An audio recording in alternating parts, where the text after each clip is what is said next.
भारत रहस्य और प्राचीन आध्यात्मिकता की भूमि सदियों से आत्माओं को आकर्षित करता आया है। गंगा नदी, जिसे देवी के रूप में पूजा जाता है, इस पवित्र भूमि से बहती है और भौतिक संसार को दिव्यता से जोड़ती है। माना जाता है कि इसके जल में स्नान करने से सभी पाप धुल जाते हैं और आत्मा पवित्र हो जाती है। गंगा केवल एक नदी नहीं है, यह लाखों लोगों की जीवन रेखा है। इसके जल को दिव्य आशीर्वाद से भरा हुआ माना जाता है। इसमें स्नान करना आत्मा की पवित्रता और नए जन्म के समान है। यह पवित्र नदी और इसके तटों पर बसे धार्मिक स्थल भारत की आध्यात्मिक आत्मा का केंद्र है। भारत में विश्व के कुछ सबसे भव्य धार्मिक स्मारक स्थित हैं, जो इस भूमि की गहरी आध्यात्मिकता को दर्शाते हैं। ये मंदिर, मस्जिद और गुरुद्वारे न केवल भक्ति के प्रतीक हैं, बल्कि वे भारत की समृद्ध सांस्कृतिक और स्थापत्य विरासत को भी दर्शाते हैं। भारत के हर कोने में ऐसे पवित्र स्थल हैं जो लोगों को ईश्वर से जोड़ते हैं। अमृतसर का स्वर्ण मंदिर, जिसकी शांत सरोवर में प्रतिबिंबित छवि श्रद्धालुओं को आध्यात्मिक शांति प्रदान करती है। दक्षिण भारत का मीनाक्षी मंदिर अपने विस्तृत नक्काशीदार गोपुरम और देवी देवताओं की मूर्तियों से सजी दीवारों के साथ भक्ति और कला का संगम है। और वाराणसी के मंदिर, जहां अनगिनत वर्षों से मंत्र और प्रार्थनाएं गूंज रही हैं, श्रद्धालुओं की अटूट आस्था के प्रतीक हैं। गंगा केवल एक नदी नहीं है, यह एक जीवंत देवी के रूप में पूजी जाती है, जो पवित्रता, जीवन और मोक्ष का प्रतीक है।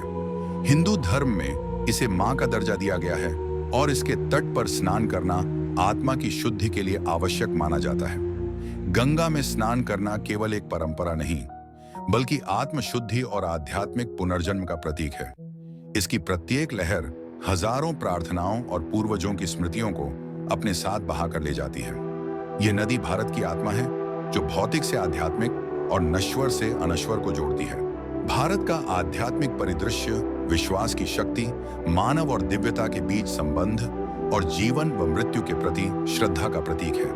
गंगा नदी, इसके तटों पर स्थित मंदिर और पवित्र अनुष्ठान लाखों लोगों को आध्यात्मिक जागृति और मोक्ष की ओर प्रेरित करते हैं।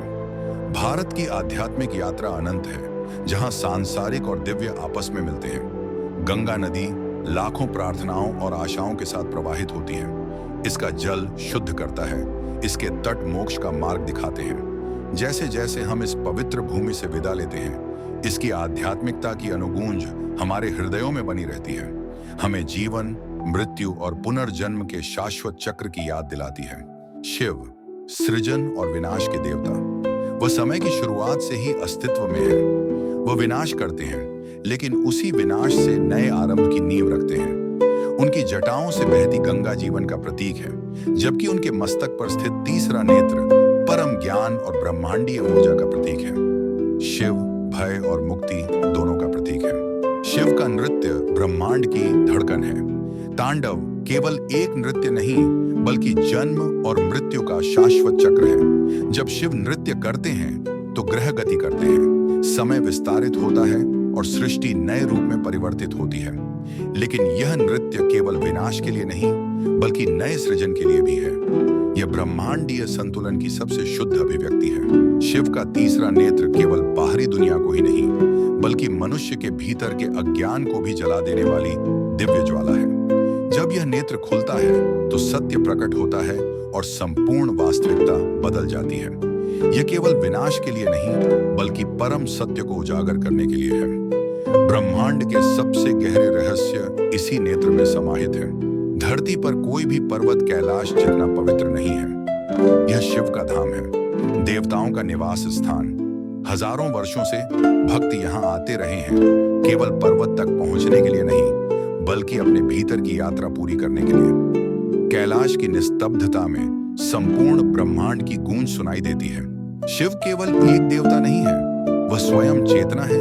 जो उन्हें बाहरी संसार में खोजते हैं, वे अंततः उन्हें अपने भीतर पा लेते हैं, क्योंकि शिव समय से परे हैं।